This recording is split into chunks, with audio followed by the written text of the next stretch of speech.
Constitutional rights are constant. Just because there is a warrant of arrest, that is not a license to trample upon the human, property, religious, academic rights, and property rights of other persons.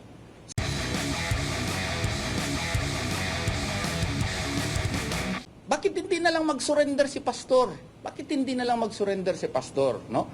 I would like to politely remind everyone that there is a threat to his life. As you can see, the obsession now of the police to look for him, employing 3,000, 4,000 policemen to look for him, proves the obsession to look for him. Even if there are other terrorists who have already killed a lot of people, bombed a lot of people, and bounties are already on their heads, and they already have conviction. No? They are already convicted by various courts. Not one team has been created in order to arrest them.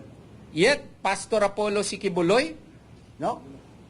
He is still an accused, and you look what is happening now. You are experiencing it. How much more if he is arrested, no? So, he has a genuine fear for his life, and again, he wants to clear his name here. That is why he requested the President of the Republic to execute a written declaration that he will not be extraordinarily rendered to America.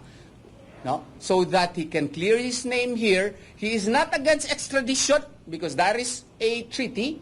If the extradition would be formally followed, then he may face it, but his request should be followed per his because it is a reasonable request. And besides, voluntary surrender is not a prerequisite to the exercise or invocation of constitutional rights, no?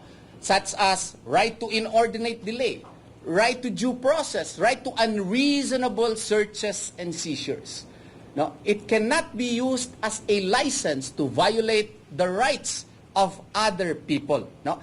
Constitutional rights can be invoked against the government at any time if there is a violation, even if the accused has surrendered or not yet surrendered. Constitutional rights are constant. Just because there is a warrant of arrest, that is not a license to trample upon the human, property, religious, academic rights, and property rights of other persons.